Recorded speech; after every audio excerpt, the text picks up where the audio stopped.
పరతో వచన రచనకు శ్రీకారం చుట్టారు. ఇక పుస్తక విషయానికి వస్తే అరమోడుపు కన్నులు కవితలో భావాలకు మించిన భాష లేదనిపించింది. నేటి రాజకీయం అంతా చదరంగం అనే రణరంగం అంటూ నిర్భయంగా కళ్ళకు కట్టినట్టు అభివర్ణించారు. తొలకరి చినుకులు కవితా సంపుటి చదువుతున్న ప్రతి పాఠకుడు మట్టి వాసనల సుగంధాలను ఆస్వాదిస్తారని నా అభిప్రాయం. అంతేగా అనే కవిత చదివాక నా మనసు శీర్షికకు తాళం కలిపింది.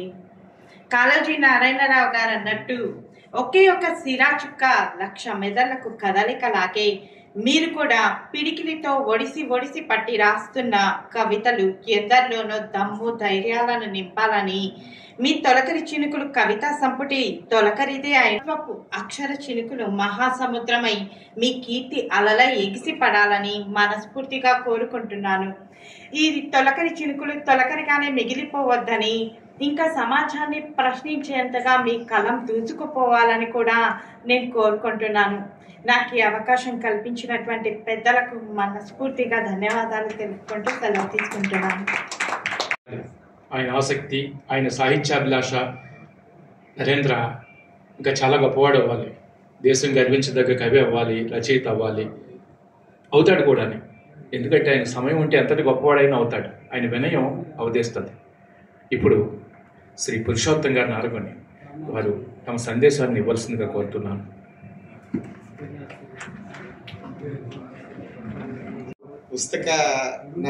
పుస్తకం రాసిన దాన్ని లైవ్ స్ట్రీమింగ్ చేయాలనే సంబంధంతో మా ఏమంటారు ఈ కలయిక.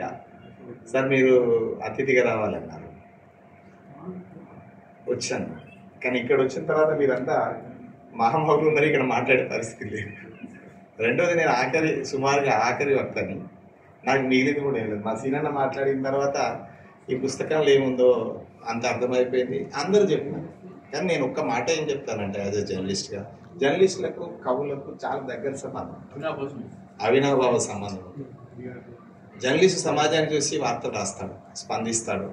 కవులు కూడా సమాజాన్ని చూసి సమాజం నుంచి తను అనుభవించింది కొంత భావుకతతో చెప్తారని అనుకుంటాను కవికి జర్నలిస్ట్కి ఉండే సంబంధం.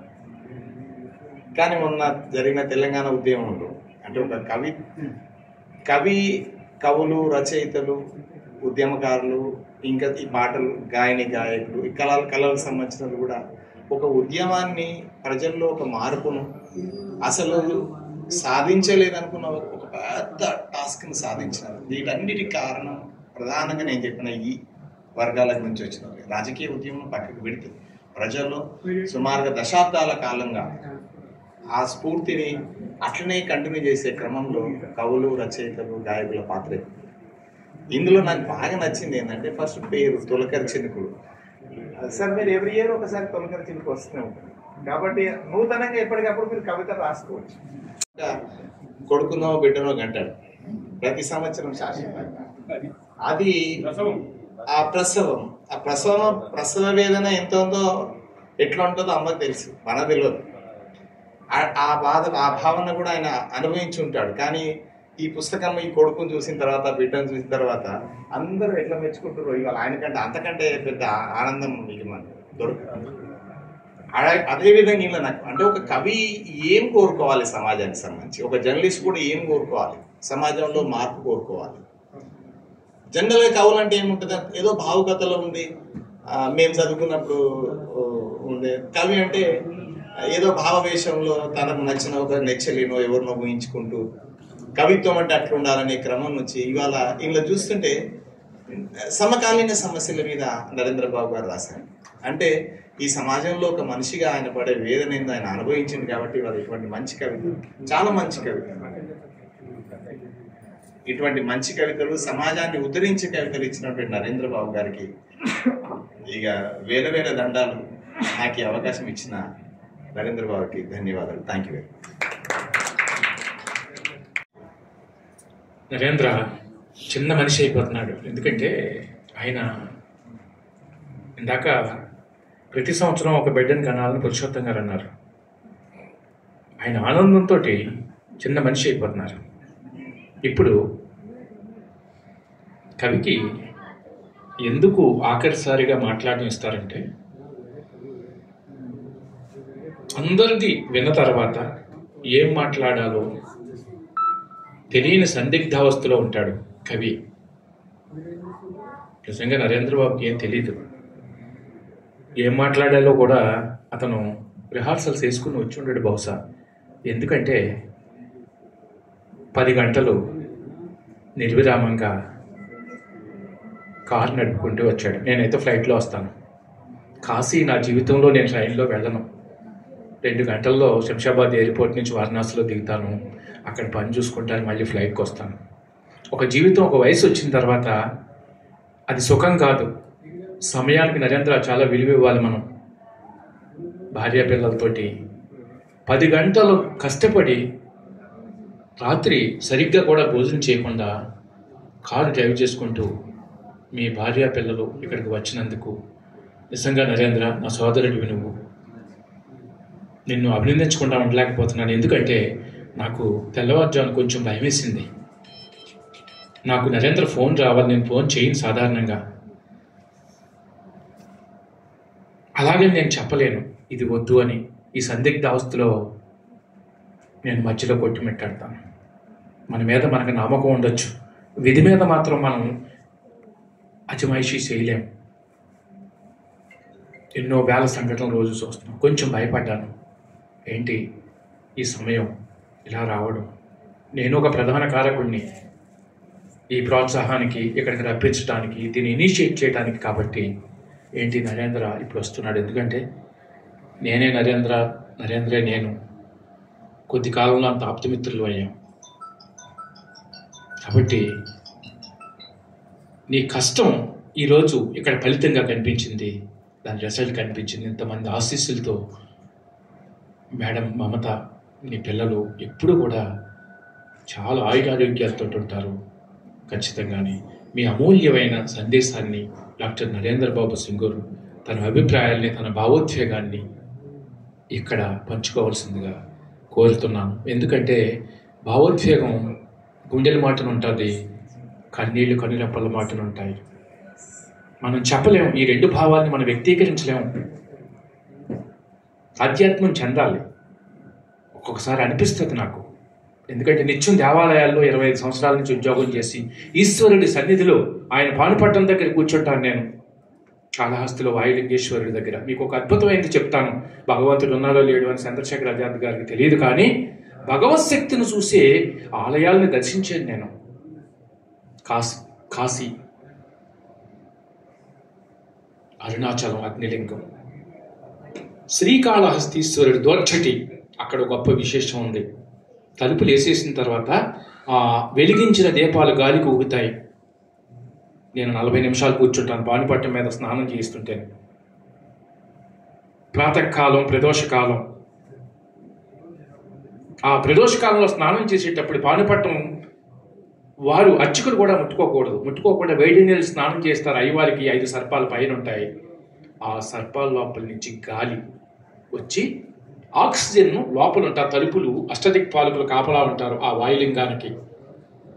అష్టదిక్పాలకుల మధ్య ఒక రకమైన గాలి వస్తుంది, తలుపులన్నీ బంధించేసి ఉంటాయి. ఎక్కడి నుంచి వస్తుంది? ఆ సర్ప కేతు అయిన ఆ అగ్నిలింగం, ఆ వాయులింగం నుంచి హెయిర్ వస్తుందట ఎప్పటికీ కూడా. ఆ గాలి వల్లే అక్కడ దీపాలు వెలుగుతున్నాయి. ఇది శక్తి కాకపోతే, ఇది భగవత్ శక్తి కాకపోతే ఇంకేముంది చెప్పండి. దీని లోతు తెలిస్తే ఆప్తమిస్టులు అవ్వచ్చు, హేతువాదులు అవ్వచ్చు, ఎంతోమంది అవ్వచ్చు. ఆ శక్తిని మనం నమ్మాలి. గాలి రావడం ఏంటి? నేను చిదంబరంలో చాలా కాలం ఉన్నాను. అక్కడ శివలింగం గాలిలో ఊగుతుంది. నాసా నుంచి వచ్చిన సైంటిస్టులు కూడా ఈ గాలిలో శివలింగం ఒకటి ఏంటి, దీన్ని బ్రేక్ చేద్దామని కూడా చాలా ప్రయత్నించారు. ఆ గాలిలోని శివలింగం చిదంబరంలో ఊగుతుంది. ఆ శక్తిని మనం చదువుకోవాలి, అధ్యయనం చేయాలి, ఉపాసన పట్టాలి. నేను ఎంతో ప్రపంచం తిరిగాను, భగవంతుడి గురించి ఉన్నాడా లేదా అనేది తెలుసుకున్న తర్వాత ఒక దివ్య శక్తిని, ఒక మాట్లాడే శక్తిని వేదం చదివిన తర్వాత తెలుసుకున్నాను. ఇదం బ్రాహ్మణ్యం ఇదం క్షాత్రం అంటారు. శక్తి ఈశ్వరుడి వల్ల వస్తుంది. ఇటువంటి శక్తిని మనం ఆపాదించాలంటే ప్రకృతిని, ప్రపంచాన్ని, మనిషిని అధ్యయనం చేస్తే మనకి దివ్యమైన శక్తి వస్తుంది. లేకపోతే రాదు, ఎప్పటికీ రాదు. నేను కాళహస్తిలో దగ్గరగా 10 సంవత్సరాల నుంచి చేస్తున్నాను. అక్కడ ఆ దివ్యమైన స్వరూపాన్ని, అమ్మవారి స్నానం చేయటాన్ని 40 నిమిషాలు చూస్తాం. సాయంత్రం జగద్గురు శంకరాచార్యులు వారు అక్కడ పీఠాన్ని అధిరోహించి రోజు కుంకుమార్చన జరుగుతుంది. ఆవిడకి పన్నీరుతో స్నానం చేసి వజ్రాలు సేర్ కడతారు. అక్కడనే కొన్ని వేల సార్లు, 1,00,000 సార్లు వెంకటేశ్వర స్వామిని 3 గంటల సేపు చూశాను నేను. 1,00,000 సార్లు చూశాను నేను. 100 కోట్లు అడుగుతాను ఇప్పటికీ ఆయన దగ్గరికి వెళ్ళి. ప్రతి నెల వెళ్తాను. 5 సంవత్సరాలు అక్కడే ఉద్యోగం చేశాను. ప్రతి నెల ఆయన ఏమడుగుతాను తెలుసా? అంత దూరంలో ఆయన కూర్చున్న దగ్గర వెంకటేశ్వర స్వామిని కూర్చొని నేను అడుగుతాను, నాకు 100 కోట్లు ఇయ్యి, ఒక్కసారి ఈ డబ్బు మీద చిరాకు వచ్చి పారేస్తానని ఇప్పటికీ కూడా అడుగుతూనే ఉంటాను. మీలాంటి పెద్దలు అంటారు, వారిలాంటి పెద్దలు ఆకలి వారు అంటారు, మోక్షం అంటారు. అది మీకు మోక్షం అండి అంటారు. నేను 1,00,000 సార్లు చూశాను వెంకటేశ్వర స్వామిని అతి దగ్గరగా. ఆయన్ని తోమాల సేవ అంటారు. ఆ తోమాల సేవలో ఆయనకి అలంకరణ తీసేసి తోమాలు కట్టి పన్నీరు చల్లి కస్తూరి అన్నీ పూసి పునుగుపల్లి తైలం పూసి అన్నీ చేసి సుగంధాలు మా సట్లకి రాసేవారు నేను పిఎస్గా చేసేటప్పుడు. అప్పుడు కూడా నాకేమనిపించేది, డబ్బు ఇవ్వా అని అడిగాను.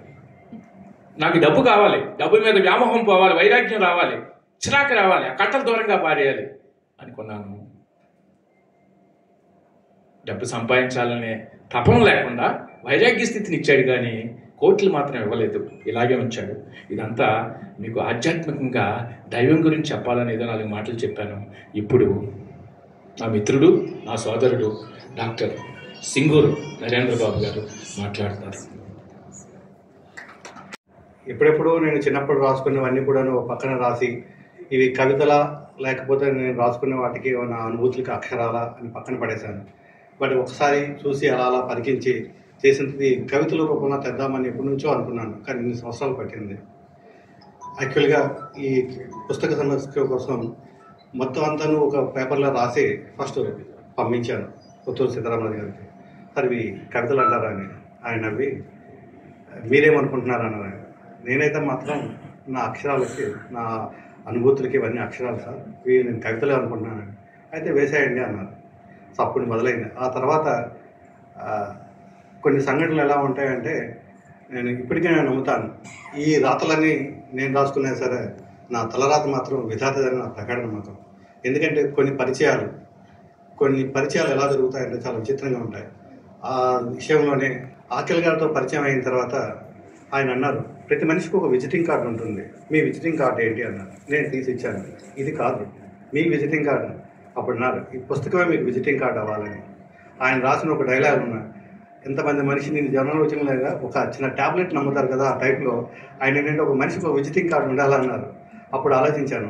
అప్పటి నుంచి ఆలోచన అలా బలీయంగా అయిపోయి, అదే టైంలో నిజంగా చెప్పాలంటే వెంకటేశ్వర స్వామి కోసం అని చెప్పేసి నేను కొత్తూరు ప్రయాణం. కొన్ని అనుకున్న రోజుల్లో నేను ఫోన్ చేయలేకపోవడం, ఆయన ఫోన్ చేయడం, అలా కలిసి ఆయన నిజం చెప్పాలంటే దైవం ఇచ్చిన మిత్రులు ఆయన. సో అందుకే నేనంటే ఈ విధాత తలించేది కాబట్టి ఈ పుస్తకాన్ని ఈ రోజు నేను ఇలా తీసుకోగలుగుతున్నాను. ఈ పుస్తకం వేయాలంటే దీనికి చాలా శ్రమ, బట్ దీనికి ఒక నిర్దేశకులు కావాలి, నిర్దేశకులు దొరికారు. కానీ ఈ పుస్తకాన్ని బయటికి తీసుకురావాలంటే అప్పుడే కర్ణాటక రచయితల సమాఖ్య ముందుకు వచ్చింది. సార్ మీరు పుస్తకం వేద్దాం అనుకుంటున్నారు కాబట్టి మీరు వినూత్నంగా మేము ఒకసారి హైదరాబాద్లో చేద్దాం అనుకుంటున్నాం, మీ పుస్తకంలో కథల పుస్తకం వేస్తారా కవితలు వేస్తారా అన్నారు. నేను ముందు కథలే అనుకున్నాను. కానీ పుత్తూరు సీతారామరాజు గారు లేదు, మీ కవిత బాణాల్లో పేలుతాయి, నేను బాణాల్లో పేలటం ఏంటి సార్, బాణాలు సంధిస్తాం కదంటే, లేదు మీకు ఇప్పుడు అర్థం అవ్వదు, మీరు కవితల ముందు పుస్తకంగా వేయండి అన్నారు. ఆ తర్వాత పుస్తకం గురించి పేరు మొత్తం అంతా చర్చించి ఆకలి గారు కూడా అన్నారు, ఒక పుస్తకం పెట్టేటప్పుడు కొత్త పుస్తకాన్ని శుభసూచంగా ఉండాలని. మొత్తం అంతా చదివిన తర్వాత ఈ నామకరణం అయింది తొలకరిచినని. ఆ తర్వాత పరుగు మొదలైంది. ప్రతిరోజు ఏమైంది ఎంతవరకు, నేను కొన్నిసార్లు నేను వెనకబడినా సరే ముందుంచి ఉండేవాళ్ళు. ఆఖరికి వేసవి సెలవులు వచ్చినప్పుడు మా ఇద్దరు పిల్లలు కూడా ఎక్కడికి బయటికి వెళ్దామో అనుకున్నారు. పాపం రోజు నేను ల్యాప్టాప్ పట్టుకొని చూడడంతో వాళ్ళు అనుకున్నారు ఇంకా సరే ఇంకని చెప్పేసి వాళ్ళు కూడా మధ్యలో వచ్చి ఈ టైటిల్ డిజైన్ దగ్గర నుంచి ఇలా చేయొచ్చు కదా అని వాళ్ళు సలహా ఇచ్చేవాళ్ళు. సో మొత్తానికి ఇంతమంది సహకారంతో ఈ పుస్తకం వచ్చింది. కానీ ఒక పుస్తకానికి ఒక బరువు పెరగాలంటే ముందు మాట. అప్పుడు మొదటగా నేను అఖిల్ గారిని అడిగాను, సార్ ముందు మాట రాయండి సార్ అని. నేను రాస్తాను, బట్ నేను కవిని కాదు కదా అని. సీతారామరాజు గారు అన్నారు, మీ పుస్తకానికి ముందు మాట నేను రాస్తున్నాను, దాని గురించి మీరు మర్చిపోండి, మిగతా పెద్దవాళ్ళ రాజధాని ట్రై చేయండి. అప్పుడు అడిగితే వెంటనే సుద్దాల అశోక్ తేజ్ గారికి ఫోన్ చేశారు.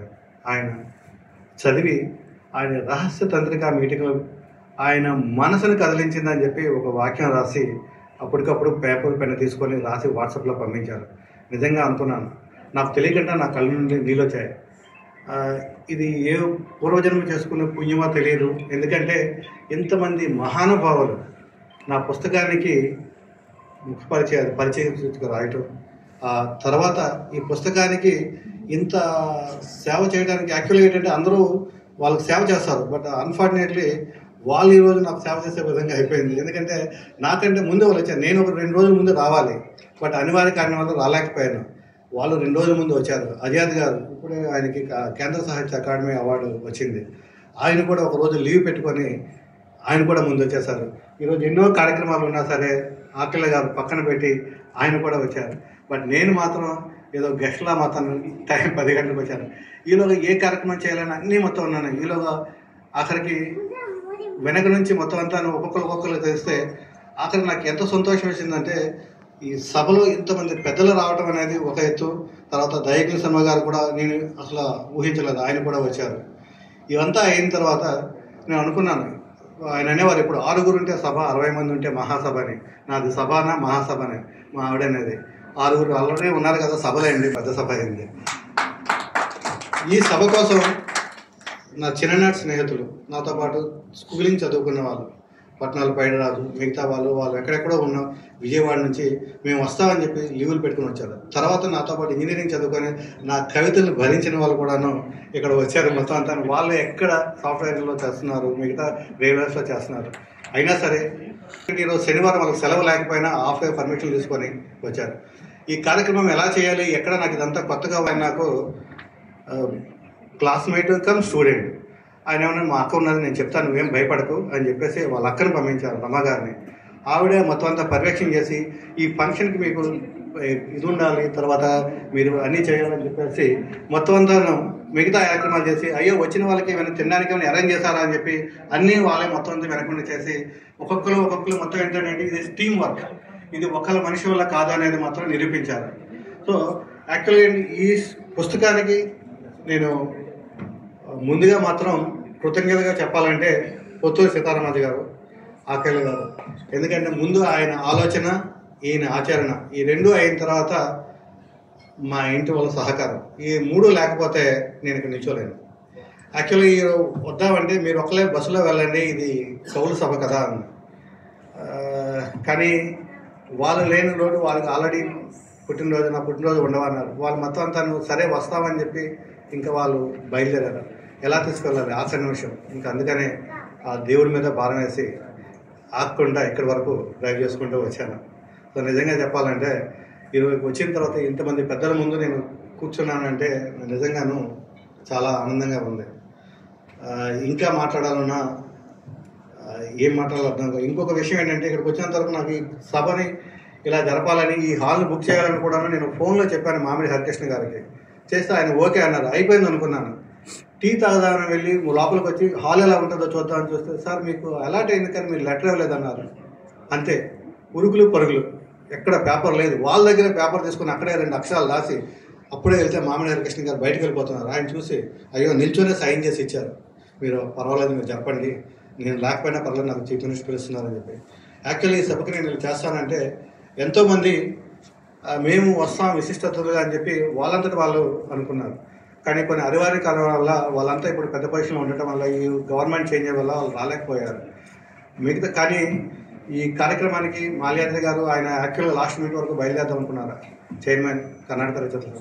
ఆ తర్వాత మరమగంటి శ్రీనివాస గారు అధ్యక్షులు, ఆయన లేదు నేను వస్తానని చెప్పి ఆయన పనులన్నీ పోస్ట్పోన్ చేసుకొని నాకన్నా ముందు రోజు టికెట్ బుక్ చేసుకొని ఆయన కూడా వచ్చారు. నేను కృతజ్ఞత చెప్పాలంటే అది అనంతం. సో ఎందుకంటే ఎవరికనేది లేదు, ఇక్కడ ఒక్కొక్క శ్రమ తీసుకొని వచ్చారు. ఒక్కొక్క ప్రయాణం ఒక్కొక్క కథ అవుతుంది, ఒక్కొక్క ప్రయాణం ఒక నవల అవుతుంది. విజయవాడ నుంచి బయలుదేరిన వాళ్ళు కానీ, లేకపోతే ఇక్కడ నుంచి ఒక ఊరు 80 కిలోమీటర్ల దూరం నుంచి ఇంట్లో ఉన్న ఫంక్షన్ వదిలేసి వచ్చిన మా మిగతా క్లాస్మేట్స్ కానీ, తర్వాత నా కోసం తన పుట్టినరోజును కూడా త్యాగం చేసి ఇక్కడికి వచ్చిన మా అబ్బాయి కానీ, తర్వాత మా బంధుమిత్రులు కానీ, తర్వాత ఎంతమంది తర్వాత పొత్తూరు వారు పెళ్లి రోజు నాకు ఆయన కానుక చేశారు. నిజంగా ఏంటంటే అది దైవ సంకల్పం అనుకుంటున్నాను. ఇంతమంది పెద్దల మంది ఈ పుస్తకాన్ని ఆవిష్కరించడం అనేది నేను ఎన్నో జన్మల క్రితం చేసుకున్న పుణ్యం. నా పూర్వీకుల పుణ్యఫలం కూడా ఉంటుంది. ఎందుకంటే వాళ్ళు చేసిన పుణ్యం మనకు వస్తుంది అంటారు. ఎప్పుడో మా ముత్తాత గారు నేను చెప్పేవారు, నేను ఎప్పుడూ ఆయన గురించి నేను చూడలేదు, బట్ ఆయన కూడా అద్భుతంగా రాస్తారని. సో తర్వాత మా మేనమామ గారు ఆయన రాసినవి కూడా అముద్రితం అయిపోయి ఆయన కనీసం ఆయన ఇచ్చిన స్ఫూర్తి ఈరోజు పుస్తక రూపంలో వస్తుందంటే నిజంగా నేను చాలా ఆనందంగా ఉన్నాను. సో పేరున అందరికీ నేను ధన్యవాదాలు చెప్తాను. ఎందుకంటే ఇక్కడ ఫంక్షన్ నార్మల్గా కేంద్ర సాహిత్య అకాడమీలో వస్తే ఆయన వెంటనే పరిగెట్టి వెళ్ళిపోతారు. అయినా సరే ఇక్కడ వెయిట్ చేస్తూ నా కోసం మాట్లాడదామన్నారు. ఉస్మానియా యూనివర్సిటీ వచ్చిన మన మిత్రులు తిరునగర్ శ్రీనివాస గారు కానీ ఎన్ని కార్యక్రమాలు ఉన్నా సరే పక్కన పెట్టి ఒక సమయం చూసుకొని వచ్చిన ఆకెళ్ళ గారు, తర్వాత సభలకు రావడానికి కొద్దిగా సంకోచించిన ఒక సమయం చూసుకొని వచ్చిన మన శైలజా మిత్ర గారు. సో అద్భుతమైన ప్రసంగంతో అందరినీ అలగించారు. తర్వాత నిజంగా చెప్పాలంటే లహరి గారు లాస్ట్లో ఆయన నాకు ఏమీ రాదు అంటేనే మొత్తం పుస్తకాన్ని నాకంటే ఎక్కువగా అధ్యయనం చేసి అద్భుతంగా చెప్పిన లహరి గారు. తర్వాత మన పాత్రికేయులు ఈ కార్యక్రమాన్ని లైవ్గా మొత్తం అంతా చేస్తున్నాం, ఈ మొత్తం అందరికీ లైవ్ అందిస్తున్న మన పాత్రికేయులు నాలుగోని గారు. తర్వాత ఈ కార్యక్రమాన్ని నాకు నిజంగా సహాయ సహకారాలు అందించిన కర్ణాటక తెలుగు రచయితల సమాఖ్య. వాళ్ళు మిగతా అంతా ఉండి వెనకుండా నడిపించి ఇది నా కార్యక్రమంలో నాకు చేయించి మిగతా అంతా వాళ్ళు తెరవనుకోండి మొత్తం అంతా చేశారు. తర్వాత ఈ అన్నిటికీ మూల కారణం మళ్ళీ చెప్తున్నాను మన పుత్తూరు సీతారామరాజు గారు. నిజంగా సో తర్వాత నా ఇన్విటేషన్ ఫోన్లోనే ఒక మెసేజ్ పంపిస్తే మాటల్లోనే వచ్చిన నా మిత్రులందరికీ నేను మనపూర్వక కృతజ్ఞతలు తెలుపుకుంటాను. ఎందుకంటే ఒక ఊరు దాటి రావాలన్నా, ఒక ప్రదేశం దాటి రావాలన్నా చాలా కష్టమని నాకు తెలుసు. బెంగళూరులో నేను పడుతున్నాను, నేనే వెళ్ళలేకపోతాను ఎన్నో సభలకి, నేనే వెళ్ళలేకపోతాను మీటింగ్లకి. కానీ ఇవన్నీ చూసి వీళ్ళంతా మొత్తం రావాలి అని నిర్ణయించుకొని వచ్చిన వాళ్ళు, మళ్ళీ దూరభారాలతో వచ్చిన వాళ్ళు నాకంటే ముందు వచ్చేసారు అందరూ. నేను పిలిచిన అతిథులందరూ నాకంటే ముందు వచ్చారు. అది దీంట్లో విశేషం. సో అందరికీ పేరున ధన్యవాదాలు తెలుపుకుంటున్నాను. మీరు ఇచ్చిన బలం నాకు నిజంగా చెప్పాలంటే, నేను ప్రతి ఒక్కరు రాసుకుంటారు వాక్యాలు, నేను నా జీవితానికి నేను 4 వాక్యాలు రాసుకున్నాను. పోరాటాన్ని నడిచే బాట ఇరుకైపోతుంది, ప్రయాణారంభాన్ని మర్చిపోతే గమ్యం శిథిలమవుతుంది. అంటే పోరాటం అనేది ఎప్పుడూ ఉండాలి, లేకపోతే మనం నడిచే బాట అనేది ఇరుకైపోతుంది. ప్రయాణారంభం మనం ఎక్కడి నుంచి మొదలయ్యామనేది మాత్రం మర్చిపోతే మనం చేరే గమ్యం శిథిలమైపోతుంది. ఇవి నేను రాసుకున్న వాక్యాలు నాకు నేను మార్గదర్శకంగా పెట్టుకొని వాటిని ఇప్పటికే నేను కొనసాగిస్తున్నాను. సో పేరు అందరూ చెప్పి సెలవు తీసుకుంటున్నాను. కూడా అత్యద్భుతంగా మాట్లాడడం కాదు కానీ అత్యద్భుతంగా బ్రాహ్మణులు పొందేవాళ్ళ దగ్గర. మమత గారు ఆ కేక్ తీసుకొచ్చి ఆకళ్ళ గారు పెద్దలు ఆశీర్వాదం తీసుకుని బాబు కేక్ కట్ చేయండి, తీసుకురండి. తర్వాత అమ్మ అందరికీ కూడా షీల్డ్ చేసి ఖరీదైన సాలువాలు కూడా కొని మిమ్మల్ని సత్కారంతో సగౌరవంగా గౌరవించాలని వారు బెంగళూరు నుంచి ఎంతో కష్టపడి తెచ్చారు. మీ అందరికీ సన్మానం ఉందండి, అన్నీ ఉన్నాయి. ఖచ్చితంగా అంతా అయిన తర్వాత మనం ముగిద్దాం. ఇంకొక 15 నిమిషాల్లో మనం అంతా వెళ్ళిపోతాం. ఓకే. శ్రీ ఆకెళ్ళ గారు నరేంద్రబాబు గారిని, తర్వాత ఈరోజు మనం ఈ కవిత నేను చదివేటప్పుడు కేసీఆర్ గారు నిలబెట్టాడు, నాకు ఫస్ట్ అవార్డు ఇచ్చాడు కేసీఆర్ గారు. నాన్నా నువ్వంటే నాకు ఇష్టం, నాన్నా నువ్వంటే నాకు ఇష్టం, అమ్మ పొత్తెళ్లలో దూరి బుల్లి బొంతలను తడిపి ఊహల కొలువు నేలే ఆ రాజ్యం నాకు ఇచ్చే, నాన్నా నువ్వంటే నాకు ఇష్టం. మీ జ్ఞాపకాల పుట, మీరు తీసిన ఫోటోల కట్ట అన్ని భద్రంగానే ఉన్నాయి నాన్న, నాన్నా నువ్వంటే నాకు ఇష్టం. స్వర్గం ఉందో లేదో తెలియదు కానీ నా బాల్యాన్ని నాకు ఇచ్చేయి.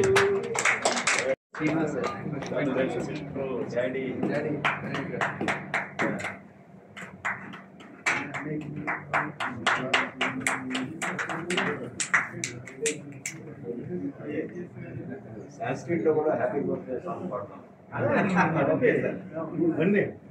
జన్మదినమిదం మే ప్రియ సఖీ సంతను తుతే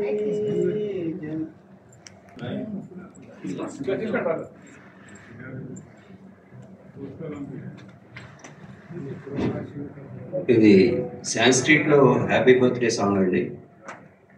జన్మదినమిదం ఐ ప్రియ సఖే సంతనూతుదే సర్వదా ముదం. జన్మదినమిదం ఐ ప్రియ సఖే సంతనూతుదే సర్వదా ముదం. ప్రార్థయామయే భవసదాయుషీ ప్రార్థయి ఈశ్వర సదా తామ్య రక్షతు. జన్మదినమిదం ఐ ప్రియ సఖే సంతనోతు తే సర్వదా ముదం. పుణ్యకర్మణా కీర్తిమర్జనా ఈశ్వర సదా త్వాం చ రక్షతు. జన్మదినమిదం ఐ ప్రియ సఖే సంతనోతు తే సర్వదా ముదం. Happy birthday to you. Happy birthday song కూడా శతమానం భవతి శతేంద్రియం శతాయుష్మాన్ భవ.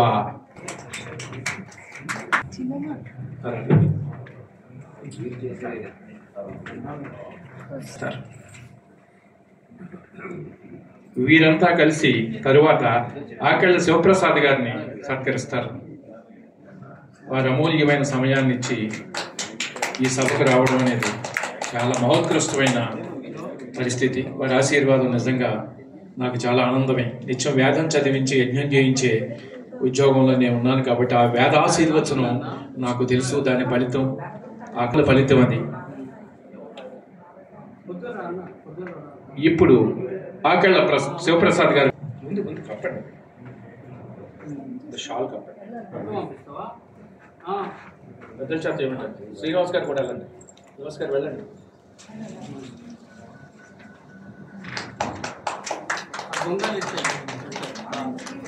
ఆకెళ్ల గారికి హృదయపూర్వక ధన్యవాదాలు. ఓ పుస్తకం కూడా ఒకటి ఇవ్వండి. ఇవ్వాలి, బుక్ ఇవ్వాలి. బుక్ చూపించి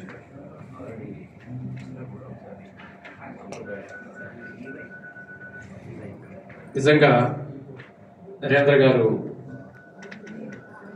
కవుల్ని, కళాకారుల్ని, నటుల్ని వారిని సత్కరించుకోవటం అనేది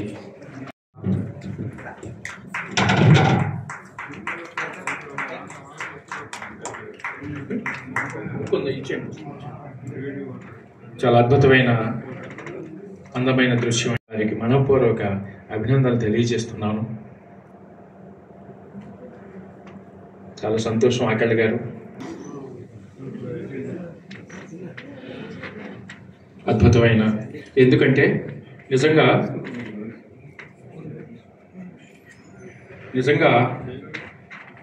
సన్మానం ప్రభుత్వం వారు చేస్తారు ఈరోజు. నిజంగా కేంద్ర సాహిత్య అవార్డు వచ్చిన ఈ రోజుని నిజంగా ఆయనకి ఇక్కడే అవార్డు అందుకున్నట్టుగా ఉంది నాకు ఖచ్చితంగానే. అది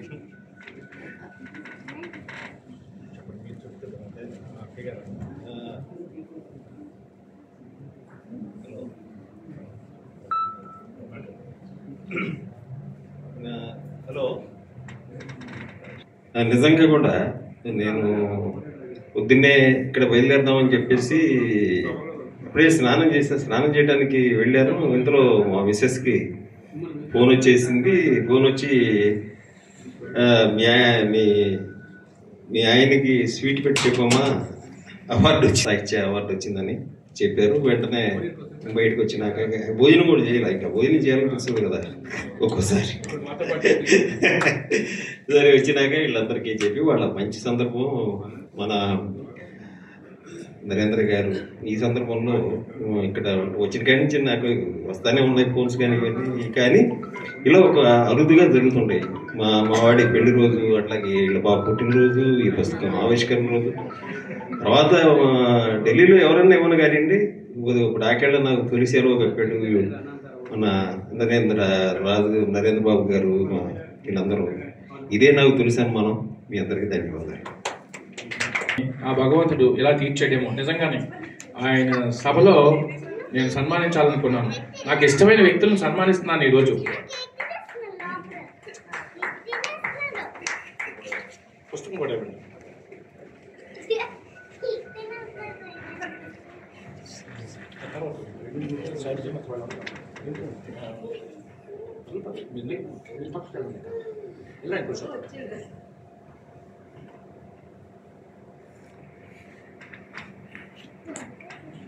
ఆశించి ఆ కుర్చీలో కూర్చోరు. ఇంత సమయాన్ని మీరు వెచ్చించి ఇక్కడ ఓపికగా కూర్చున్నందుకు నిజంగా మీకు ధన్యవాదాలు. ఖచ్చితంగా వారందరికంటే ముందు వచ్చారట.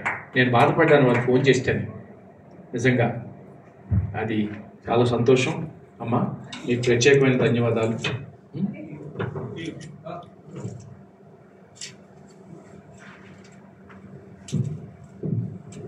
ఇది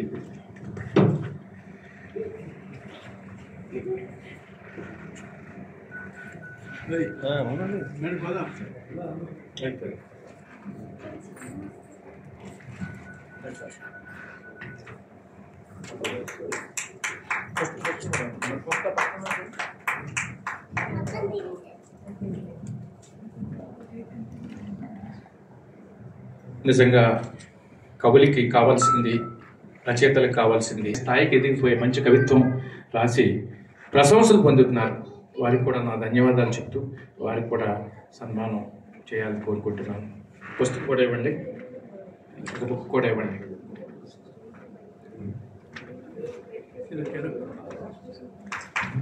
తర్వాత కవిరాజు గారు సన్మానాన్ని అందుకోవాల్సిందిగా కోరుతున్నాను. గఫార్ గారు కవిరాజు గారిని తీసుకురండి. 10 రకాల చాలా పుస్తకాలు వేశారు. నేను ఈ మధ్యన సూర్యకిరణాలని సూర్యుడి మీద పుస్తకం రాసి అన్ని కవితలు చదివి నేను కవిత రాసుకున్నాను. అది అద్భుతమైన కవిత అయింది. మాకు మామయ్య అవుతారు ఆయన. అద్భుతమైన పసిపిల్లలాగా ఇప్పుడు కూడా ఇంకొక 100 ఏళ్ళు నిండడానికి 15 ఏళ్ళు ఉన్నాయి. మామయ్య మీకు 100 ఏళ్ళు నిండాలి, మీరు ఇలాగే సభలకు రావాలి, ఆ దేవదేవుడు మిమ్మల్ని ఆశీర్వదించాలని కోరుకుంటూ ఇంకా ఎన్నో సభల్లో మీరు ఇలా సత్కారాలు అన్నీ అందుకోవాలి. ఇప్పటికీ కూడా పసిపిల్లాడి మనస్తత్వం, నవ్వుతారు, పొద్దుట అందరికీ ఫోన్ చేస్తారు. మీకు ప్రత్యేకమైన ధన్యవాదాలు. మీరు ఇక్కడికి రావడమే చాలా గొప్పతనం. అద్భుతమైన మీ రాక మా యొక్క ఎంతో ఆనందం. షీల్డ్ బుక్ ఇవ్వండి.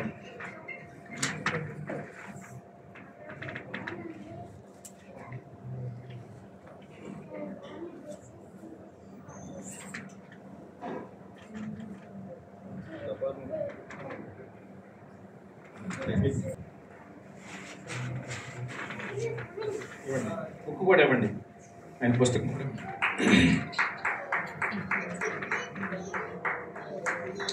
ప్రేక్షకులకి, కవులకి, రచయితలకి నిజంగా ధన్యవాదాలు. ఎందుకంటే ప్రేక్షకులు చప్పట్లే ఇటువంటి రచయితల్ని, కవుల్ని బ్రతికిస్తాయి. శ్రీ గఫార్ గారికి నాకు సభకు వచ్చేసినందుకు వారికి ప్రత్యేకమైన ధన్యవాదాలు చెప్తూ వారు ఇంకా ఎన్నో మంచి కథలు రాయాలని వారిని కోరుతూ వారికి అభినందనలు తెలియజేయడం జరుగుతుంది.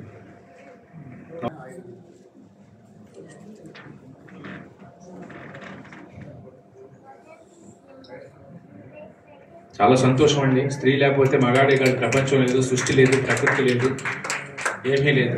ఇందాక నేను స్త్రీ గురించి చెప్తుంటే మీరు చక్కటి హావభావాలు ప్రదర్శించినందుకు నేను ఇంకా ఉత్సాహంతో మాట్లాడగలిగాను. చాలా ధన్యవాదాలు.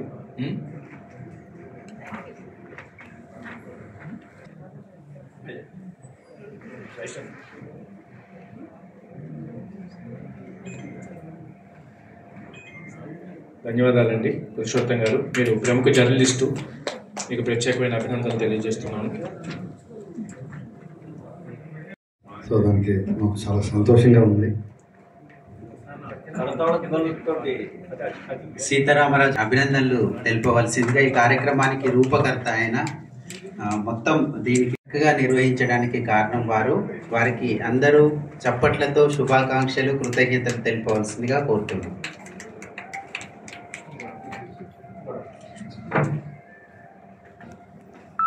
బాబు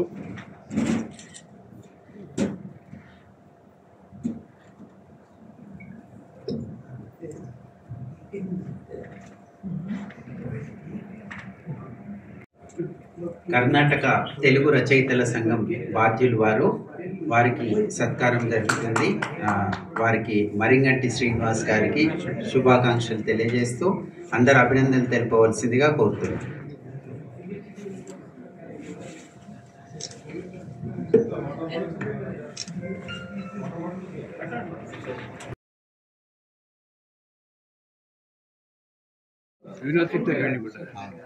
తర్వాత ఎక్కడున్నారు మీరు?